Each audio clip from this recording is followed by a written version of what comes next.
Let me begin as I often begin on Alumni Weekend, which is that this is really a particular moment to focus on both continuity and change. Because looking backwards, one sees, and comparing that to the present, one sees a lot of things that are very different. It's very evident that things have changed, particularly people who have not been on campus for a long time see lots of different things. On the other hand, there are things that are exactly the same. The constancy is very much built into the culture of the university as to what the university is about, why it's distinctive from other institutions.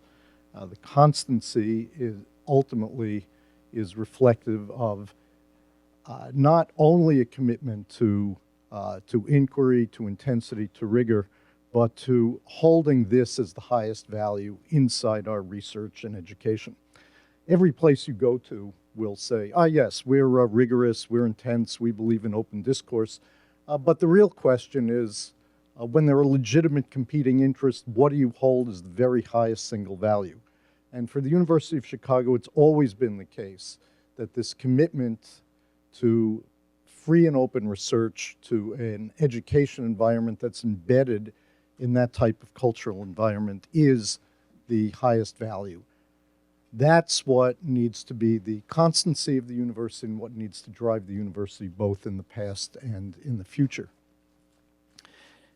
Now, inside that umbrella, there are, of course, lots of things that change. My favorite example of this is just to imagine that you are thinking about biology curriculum or biology teaching or an entire approach to thinking about what the subject of biology is. Suppose you were doing the same thing that everybody did 40 years ago. You would have what would be a good approximation of a joke curriculum. The entire subject has completely changed, and it's not just what's known, but it's understanding what the subject actually is and what it's about. So the curriculum obviously needs to change. Research agendas need to change. So there's a great deal that has to evolve inside a university, and our job is not to keep things the same. Our job is to understand inside this umbrella of values and things that must remain the same, how do you evolve in a productive way? Now, many of you see when you just walk through campus, and I've had a lot of people tell me this, I haven't been on campus in a while, I look around, it looks transformed, it looks different, it looks great. And they're not just referring to the garden-like aspects. Gardens are nice, they're important, they create a sense of unity, but ultimately they're not what the University of Chicago is about. So if you look at some of the new facilities that are here that are really quite striking, those are important to think about, not just because they're great new facilities, but of what they say about the university and how it's evolving. Let me take 3 examples of facilities and talk about not just the great new building, but what that building represents in terms of how we're thinking about the evolution of the university and in some cases, how we're thinking about the constancy of the university. So many of you, I hope, have had a chance to be in the Logan Arts Center. This is, I think anybody who walks in is struck by what a sensational building it is. The architects, Todd Williams and Billy Chen, did a wonderful job.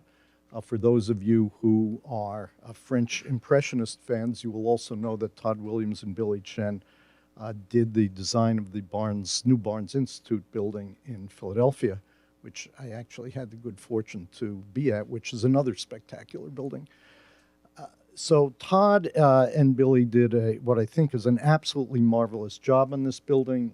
Every corner of the building's designed, but what does it represent programmatically?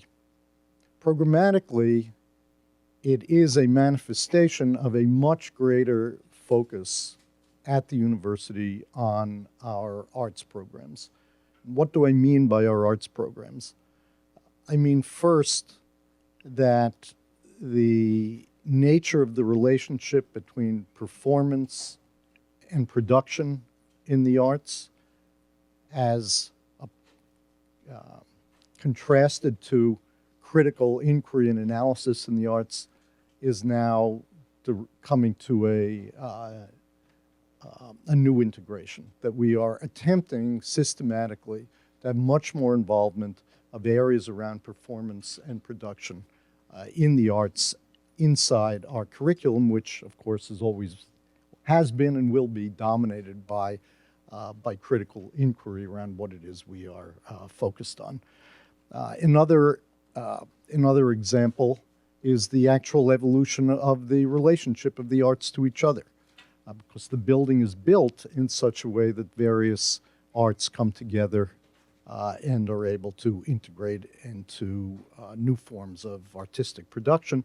And finally, it's also a reflection of the way we're thinking about the integration of the arts at the university with that in the city more generally, both with the great cultural institutions downtown and with the local community arts organizations, particularly on the south side of Chicago. All three of these things are in active states of play. The faculty are working on all of them. People who are connected to the city are working on the relationship of the south side arts organizations to what we're doing on campus. When you look at the Logan Arts Center, you're seeing reflections. When you see the programs inside the Logan Arts Center, you're seeing reflections of all three of these types of evolution of our program. Another example, which is interestingly one simultaneously of evolution and constancy, is the Mansueto Library. It's another spectacular building physically. It represents a step by the university that almost no other universities are taking, which is we actually built a library. Most places at this point are not building libraries. They're building warehouses 40 miles away where land is cheap, and they're making up for that by spending a little bit of money on a bus and a driver that rides up and back and carries books from one place to the other. We believed it was still very important to invest in the library. There are large numbers of faculty who do not physically walk into a library anymore. My colleagues in the mathematics department read virtually everything online. My colleagues in the physics department read virtually everything online. This is except for people who are focused on the history of these subjects. Humanists and social scientists, particularly those in the less quantitative area of social sciences, are very much focused on the library. They want the library. That is their research tool, the way laboratories are the research tool of laboratory scientists. So we continue to invest in the library because we believe it's important for faculty and students in every discipline to have the types of research tools that they need in order to conduct their research and in order for education to flourish at the highest level. A third example is what's taking place right across the street, where those of you who remember the old Research Institute's building was built right after World War II. It was the home of some of the greatest science that was done in the United States particularly during the period following the war, of our chemistry department, our physics department. That building has now disappeared. It's just been taken down. And in its place is going to be a new building, which is really the second phase of a total physical reconstruction of our physical science area buildings. It's really the second of three phases. But it's actually more than that, because in there is going not only our astrophysics and cosmology and high energy physics, but also is going our new program in molecular engineering. This is a major step, a major departure for the University of Chicago, because we've never had an engineering program. So since the university began in 1892, and classes opened here in the fall of 1892, we have never had a program in engineering. We began one a year ago, focused on a particular type of engineering that has been established and is just created by the evolution of technology. That evolution is that one can now manipulate and in fact design at molecular scale. So you can create new materials, you can create drug delivery systems, you can create new materials for storing information, all by design at a molecular scale. And you can actually implement this design because you have that kind of technological control. So that is an area of engineering that we decided it was important for us to do. We began that initiative about 2 years ago. We have one faculty member right now who is the director. Over the next 5 to 8 years, he'll be hiring about 25 senior faculty members. Along with that will come postdocs and graduate students and an undergraduate concentration. What you see in all this is an evolution of a physical plant that reflects the evolution of our programmatic agendas. Some of them have a degree of constancy to them, such as the library, which we are being more constant in attending to than everybody else. Some of them are major departures. Art is a focus, to the extent we have on performance and production and creative arts, is a departure for the university. And molecular engineering is not only a departure for the university, but a belief that we are going to be the leaders in establishing this new discipline. These are a handful of examples of what's going on at the university. The university is a very big and very complicated place. I could easily talk for the entire hour and just scratch the surface of what's going on here, which I'm not going to do because I do want to have time for a dialogue. But I hope that in these few remarks I've made, you can get some sense of how the physical evolution of the campus is, which is visible and evident, I think, to one and all, at least if you've walked around, is reflective of the programmatic evolution and what is inevitably the interesting interplay and constant tension between what is important to maintain constancy and where it is important to evolve change. So with that, I'll stop. I'm sure other examples will come up in the questions, but I wanted to let that happen and be responsive to the particular issues that people might have in mind. So with that, I'm just going to open the floor for questions.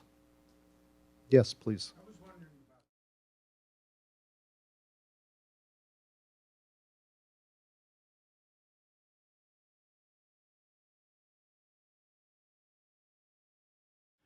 Yeah, that's a very interesting question.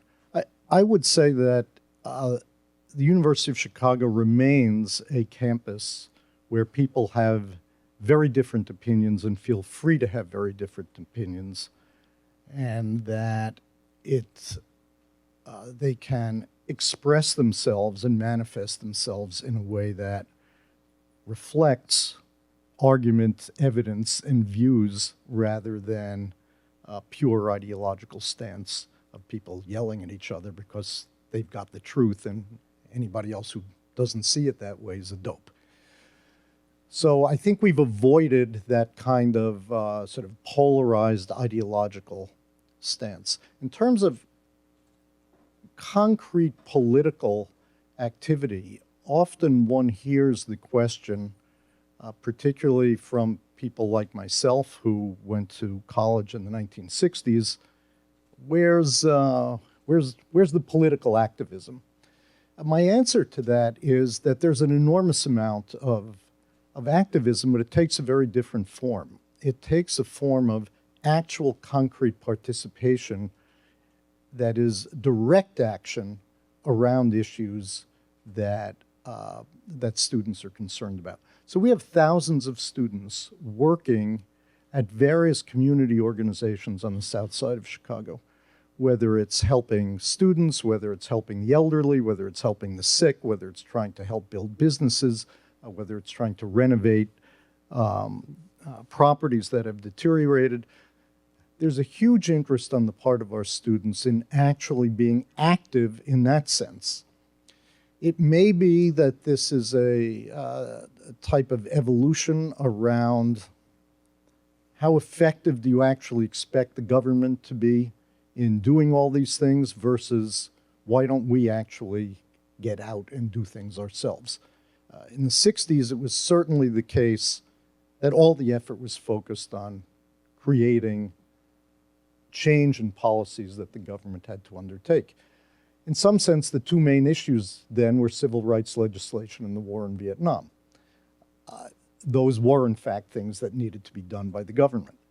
I think there's a lot of feeling now that there are a lot of things that individuals, that groups, and so on can do, that the kinds of problems we're facing today can be addressed in rather different ways. I believe you're seeing that, in fact, a very deep engagement on the part of our students in attention to social problems, but you're seeing it manifest in other ways. Yes, please.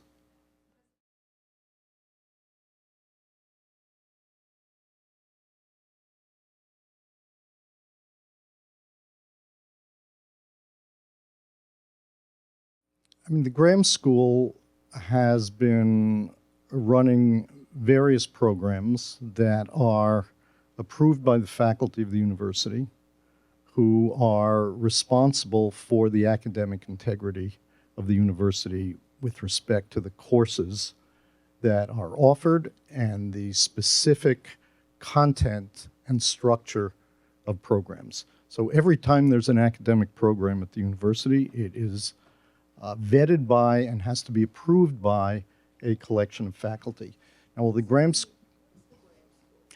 School, yeah, so the Graham School is the school of continuing and professional education. In a lot of places, this is called an extension school.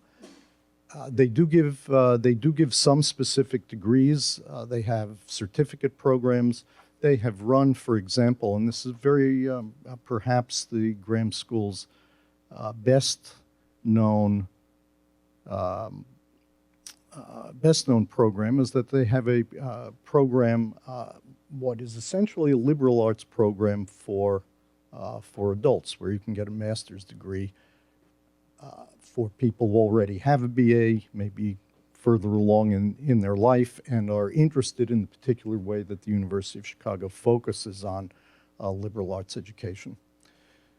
I would say that the Graham School is a part of the university that, in spirit, goes back to the very foundation of the university. So when the university was founded, Harper was very focused on the fact that we were going to have students, but we also wanted to have a larger impact and reach a larger collection of people.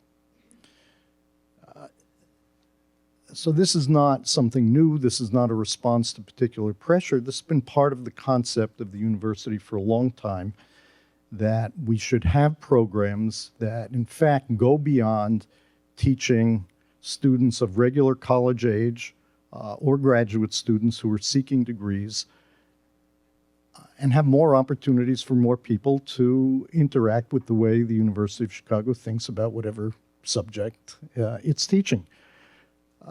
When you talk about financial pressures, this is something that universities have always dealt with.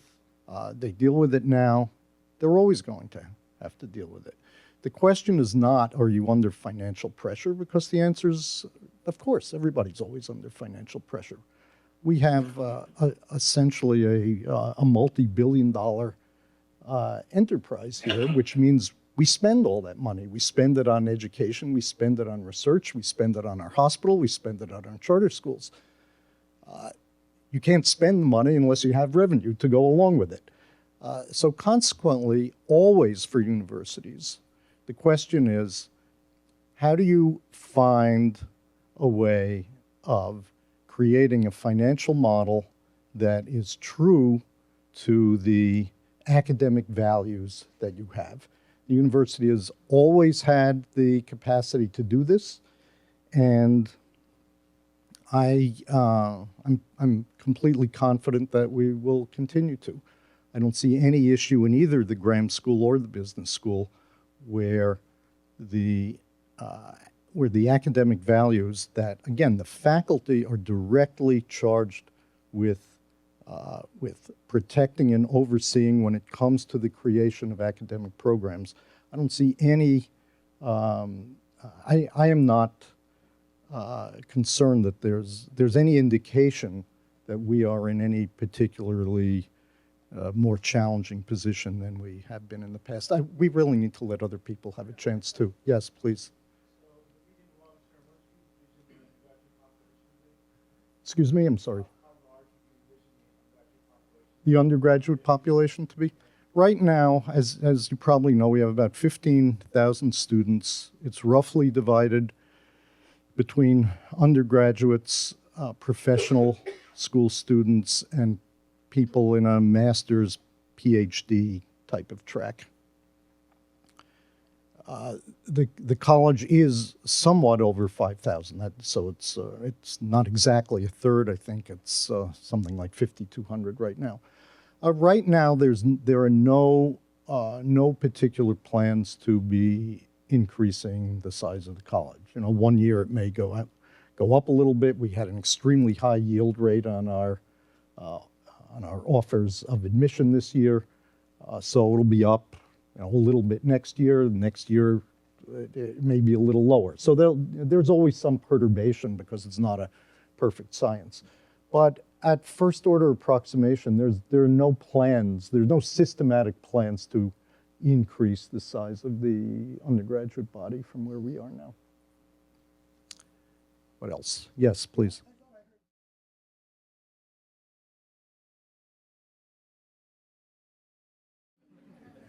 Well, you know, well, it may be a matter of definition. So on a question of 5,200, if we expand by 100 or two, it's, you know, I'm calling that approximate. In order for us to even think about what I would say, suppose you want to expand by several hundred.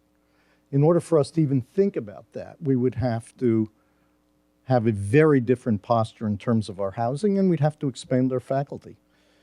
Because otherwise you're degrading either the quality of student life or the quality of education, and our intent is to actually improve both, not degrade both. So again, this may be just a question of interpretation of what a 100 or two might mean. Yes, please.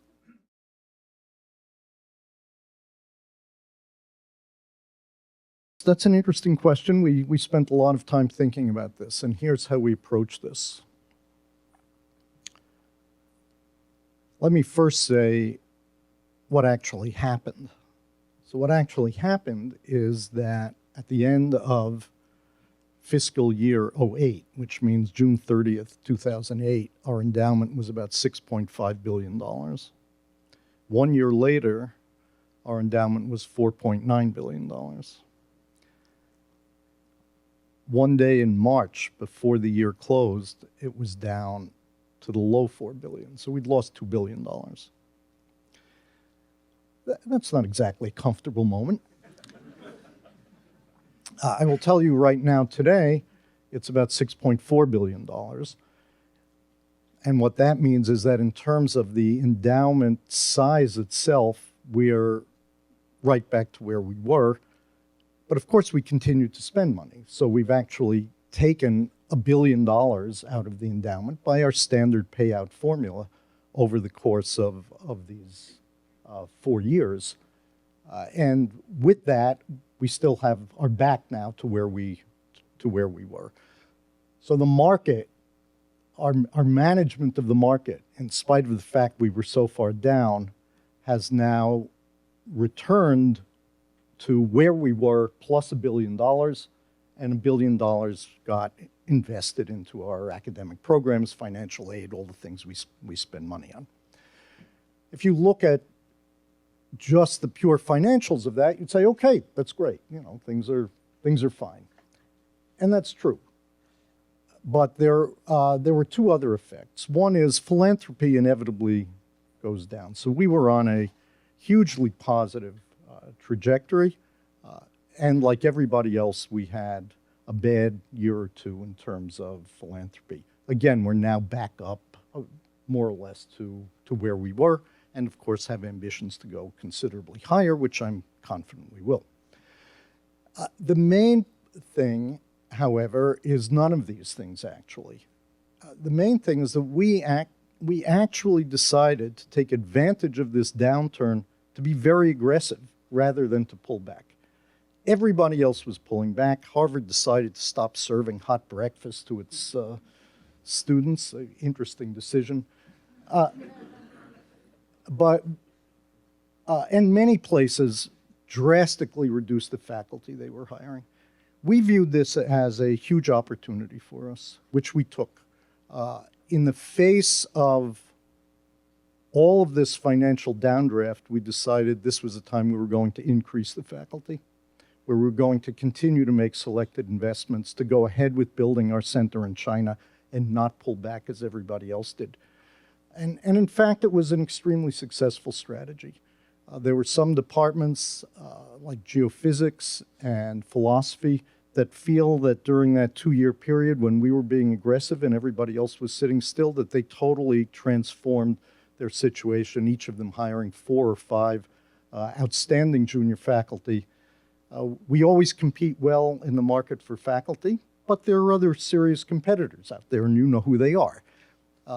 If they're pulling back, if they're not serving hot breakfast and they're not hiring faculty, it's a very good opportunity for us. So we took the stance that this downdraft was a great opportunity.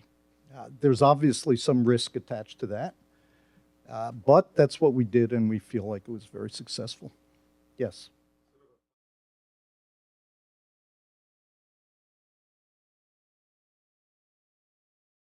The ambient national situation for this is that there are a few universities that make a great deal of money on licensing or equity stakes that derive from technology coming out of their laboratories. Stanford is a great example.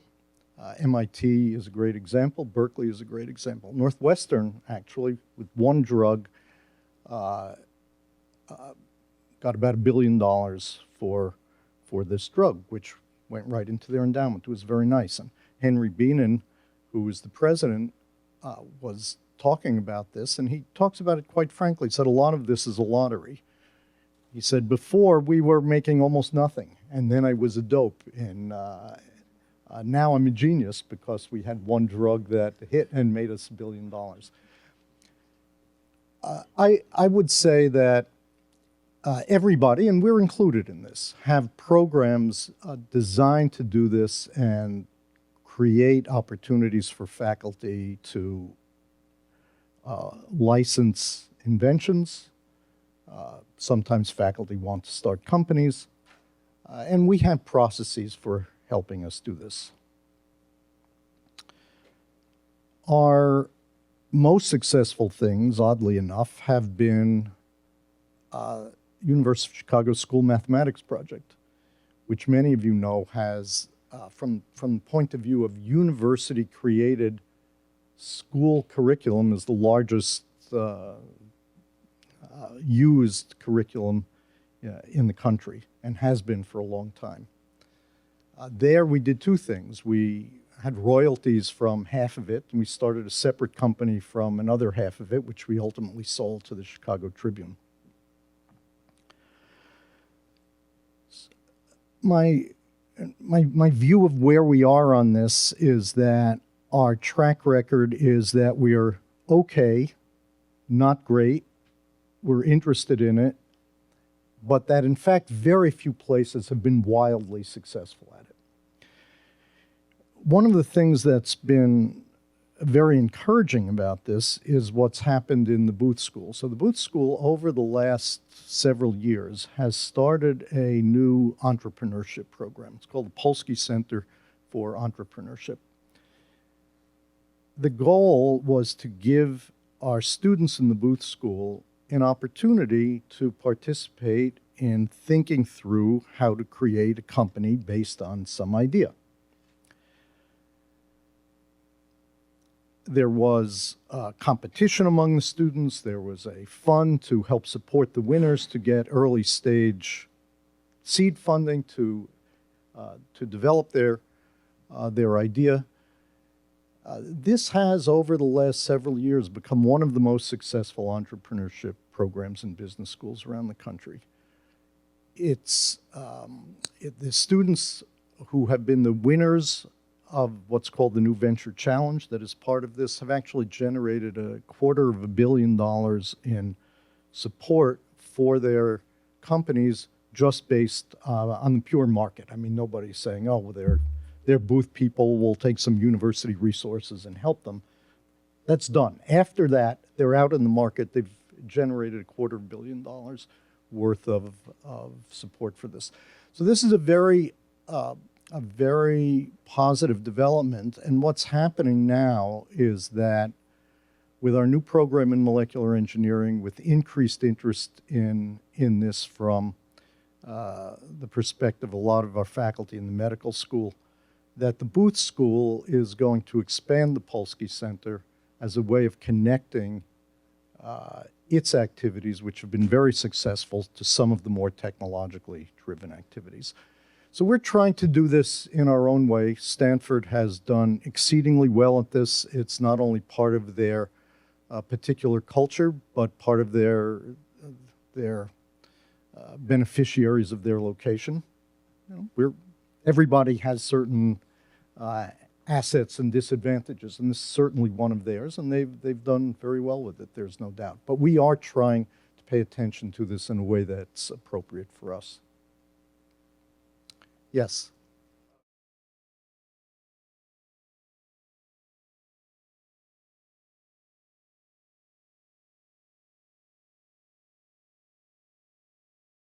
About 20 years ago, the university began a very important step, and this, of course, coincides with John Boyer's appointment as dean, began a very important step of repositioning the college much more at the heart of the university. One of the interesting things about the college is the only part of the university where faculty from all over the university have to come together and create together, whether they're scientists, humanists, social scientists, have to create together a curriculum based on a concept of education. And for that reason, the college is inevitably this very important reflection of the values and nature of the university and what it thinks about itself and what it thinks is important. From my point of view, this makes it very appropriate that college be very much at the center of the university. We've been focused on this now certainly since I've been president, but not just since I've been president. It's been an ongoing process since John Boyer became dean. To my mind, we have come an enormous distance. It's obviously reflected in how much the students right now are enjoying both their education and their overall experience, which is in turn reflected in the dramatic transformation in our application situation. Just to make sure everybody understands this, 6 years ago we had 9,500 applicants. This year we had 25,300 applicants. Our position of what people think about the college as an attractive place to go to school has totally changed. Has the college totally changed? Well, again, the college, there are things about the college that have not changed and things about the college that have changed. What has not changed about the college is this extraordinary focus on the nature of the education. And in that way, the college has not changed. In fact, I would argue it's gotten better. Let me just give you a simple example. I think I'm also answering your question as I continue here.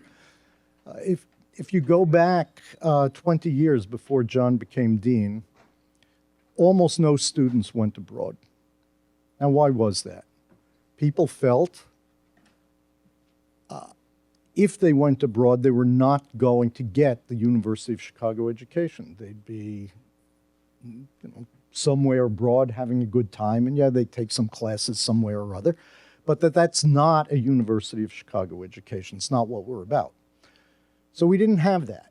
Now, you look now and you think, do you really want to have a program in which students have no experience of the rest of the world as part of their education, that they do not understand anything of what's happening in Asia except by reading a book? Anybody who's been to Asia understands it in a completely different way by being there than by reading the New York Times or the Wall Street Journal, whichever you read, dependent on which editorials you like reading. So what's happened is that John created the Civilization Abroad program, where our students go abroad, but they go abroad with our faculty, take the civilization requirement in place in the country where that's taking place, and the education is thereby enriched. The actual civilization sequence is enriched because you're there, and the larger issue of gaining experience with other cultures on the ground in a real way is there. This is, to my mind, a huge advance, and one that's necessary because of the evolving world. So if you look just at the education, I would say not only is the education the same in the sense that it's driven by the same principles of inquiry, but that the way it's manifest is actually improved. There are other ways in which the college, I would say, is not the same and is much better. One way is, as you know, the whole collection of issues attached to the rest of their life.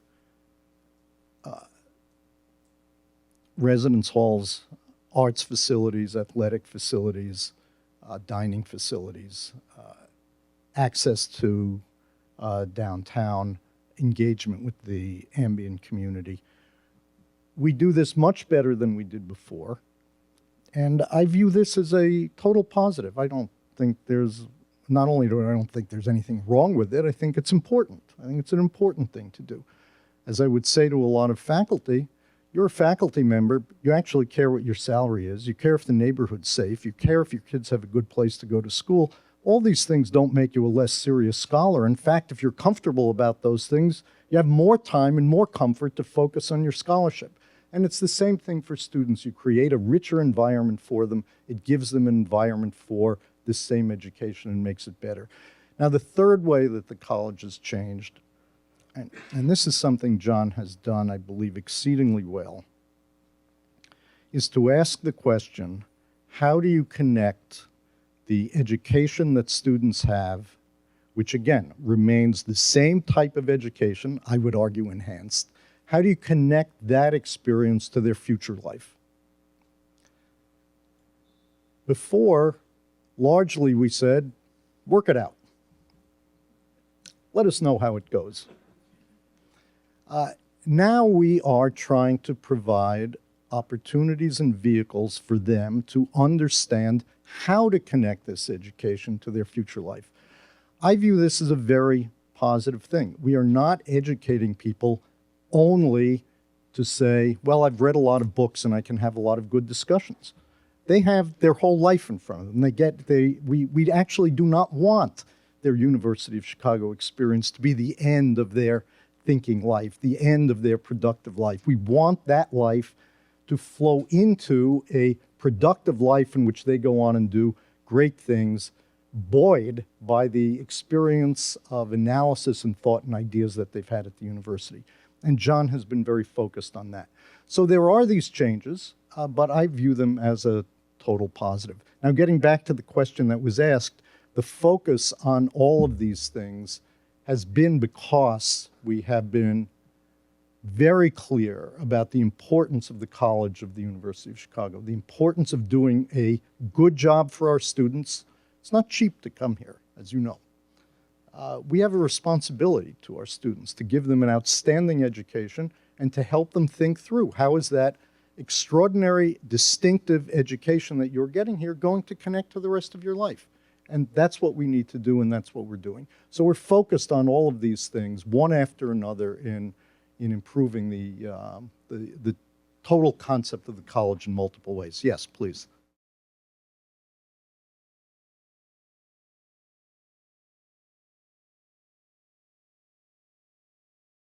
What you can't do and don't want to do is tell faculty what to work on. That's not on the table. What can be on the table is the development of new programs, the evolution of the way certain schools are thinking about hiring, creating additional opportunities. So let me give you a few examples.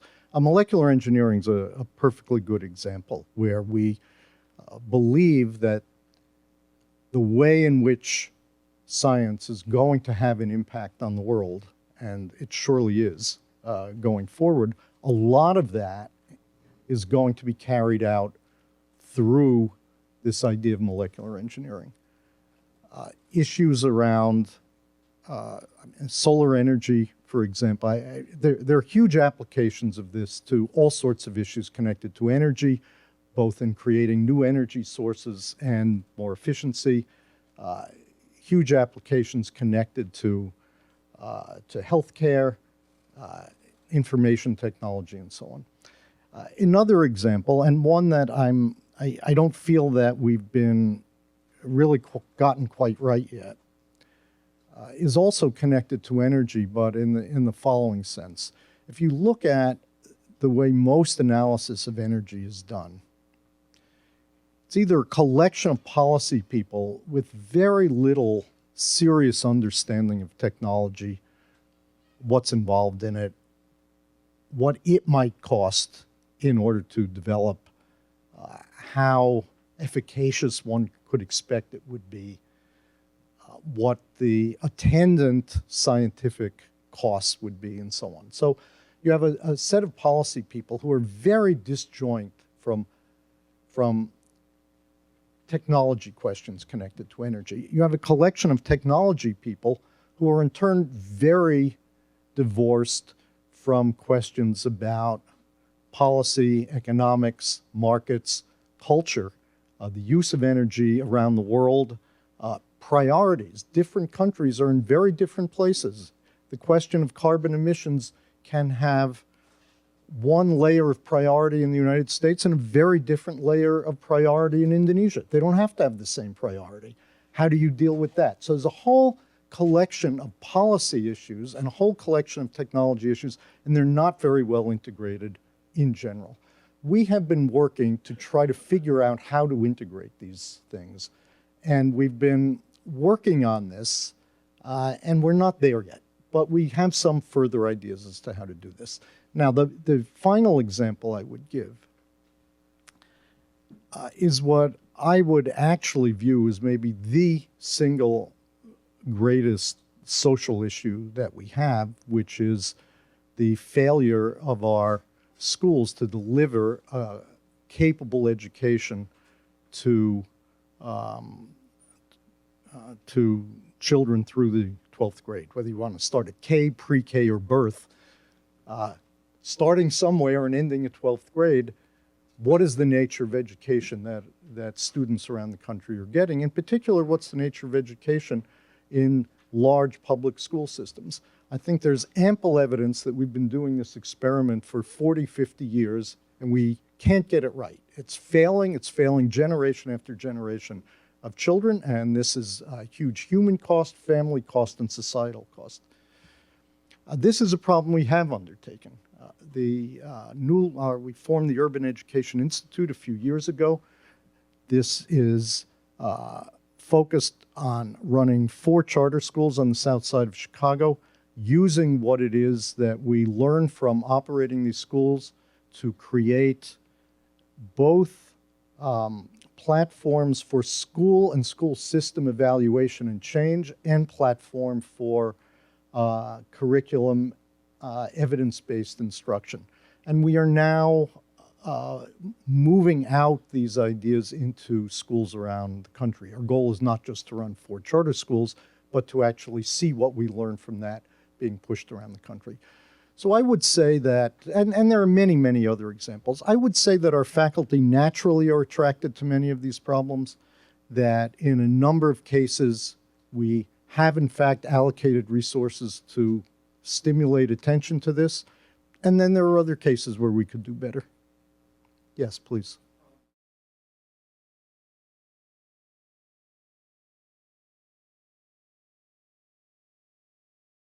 Okay, I'll answer that, but I do want to just go back to your first statement around personal suffering. Because I have also made the statement that we want to be rigorous and intense, but why does rigorous and intense imply cold and austere? Why can't you be rigorous, intense, and warm and inviting at the same time? I don't find any contradiction between them, and getting rid of the cold and austere personal suffering mode, which is unnecessary and just a pose as far as I'm concerned, and moving to a situation where we're warm and inviting and actually taking care of people in an appropriate way is an important thing. Okay, let's talk about financial aid. The question you raise is an extremely important one for the country as a whole. Let me talk about the University of Chicago, and then let me just give you some thoughts about the situation around the country as a whole. It's important to actually understand our financial aid system. Along with a small and unfortunately decreasing number of institutions, we are need blind. So what that means is every student who applies is evaluated by the admissions office without looking at their financial capacity. After they're admitted, the file is sent over to the financial aid office, who creates a financial aid package that enables them to attend. Financial aid package means a combination of what the family can provide, what work expectation a student would have, what is a reasonable, and I'll get to this because this was an important part of your point, a loan expectation, and then the rest is supplied by grant from the university. A key thing to understand about this is that if the tuition goes up and you're on financial aid and your family's financial situation doesn't improve and the tuition goes up, you don't pay any part of the increase. We have more than half our students on financial aid. So when you hear the tuition's gone up by 5%, we just collect that from half the students. For half the students, it's all in a grant. That's why this notion of the tuition keeps going up by 5% every year. It's true, but it's only the people who can afford to pay who are being charged the marginal increase. Now, with that said, you say, well, how good is the financial aid package? I mean, maybe the early part is too big and the grant part is too little. We did get so where are we now? Right now, if you are a family of income under $75,000, there's zero loan expectation. So we assume that you will borrow zero amount of money. And it's a vastly reduced amount for up to $90,000. Part of the reason for this is that families with income of $120,000, $150,000 are used to borrowing money. They likely borrow money to buy a car. They have a mortgage. Nobody likes it, but it's a natural part of life, and they're not fearful of it. Families with very low incomes, for them, debt is the next, it's the next to last stop. And asking people in that economic situation to borrow money is a huge statement about you're not attending to their particular situation, their cultural environment. So we've eliminated all these loans at the lower end, and we were able to do this because we had $100 million anonymous gift from a former student, who specifically wanted us to target this at exactly this program. So that's called the Odyssey program. There's about 20% of our students are beneficiaries of the Odyssey program. In addition to that, we have been systematically dropping the expectation for everybody regarding work and loans, not just for the lower end, but we've been driving that number down. We were not comfortable with where we were. We felt we were too high. We've been driving that down. What I've described at Chicago is, I would say, mirrored, in some cases better, in some cases worse, by the small handful of great private research universities and great liberal arts institutions. There's only around 40 institutions in the country that have this kind of policy. They are the institutions that disproportionately train leaders of the country in all sorts of fields. This is something that we're deeply committed to. Every year we try to make some improvement in this. We probably have some students whose total loan burden is higher than we would like, but we are, as I say, continuing to drive these things down. We do not find any evidence that we have people who are turning us down because they look at our aid package and say they can't do it. All right, so if you look at this handful of places, and as a reflection of how expensive this is, I don't know if you noticed, but just within the last week, Wesleyan University in Connecticut announced it could no longer continue to do this. It was too expensive. I should also say that we make this commitment only for domestic students. We have some foreign, for international students, we have some amount of financial aid, but it's a big financial step for us to do this for all international students, but we would like to get there. Only about 3 or 4 institutions who are the wealthiest ones in the country, who, again, you know who they are, that do this for international students as well. We would like to be one of them, but we're not there yet. Now, nationally, this is unfortunately a huge problem because while these 40 institutions train a disproportionate share of the elite, they train a tiny fraction of the students in the country as a whole. The place that a huge number of students are trained, of course, are state universities and community colleges, institutions that are funded in one way or another much more than others through governmental support. And here we have a total disaster situation where the government support is decreasing and no additional flexibility is being offered to these universities. If I was president of a state university and I saw state legislatures cutting and cutting and cutting my budget, I'd say to them, okay, that's fine. Give me 0, but cut me loose so I can figure out how to do this and stop. Let me get a board that actually cares about me rather than politics. Let me actually act like somebody who had the capacity to take care of my institution. And there are state university presidents who do this, but they don't last very long, unfortunately. And this is a huge problem of public policy in the United States. And it is, to my mind, a dangerous situation for the country as a whole. The fundamental question is, as a society, what are we willing to do, what are we prepared to do to support public education, to support higher education as a public good? Everybody says, yeah, sure, it's great, but again, it's never the question of what's good or bad. It's the question of where are your priorities? Because you can't do everything, and you have to decide what's important. And what we're seeing now is states, one after another, deciding that their support of higher education is lower down on the priority list. Keeping control of the institutions seems to be high up on their priority list. And the two are creating a genuine, real problem about the accessibility of students to higher education. But, okay. Yes, please.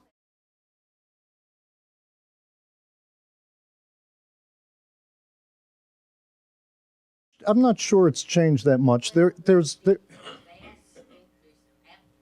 well, they have to do more work now. So the admissions office has to do a lot more work because they have a lot more work to do. So if you're asking, well, let me break your question into two parts. If you're actually looking at only the selection process, when the admissions committee and the faculty sit down and say, this person's going to be accepted and this one's not, that has not changed that much. There's still two criteria that are used.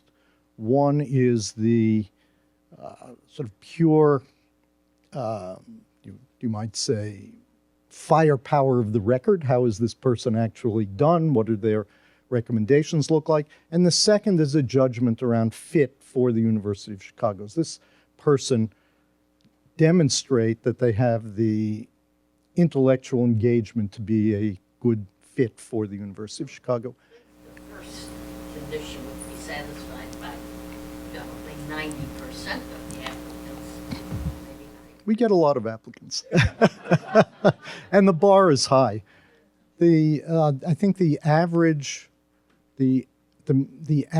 SAT score for matriculating students in the fall of 1600 is, I believe it's 1487.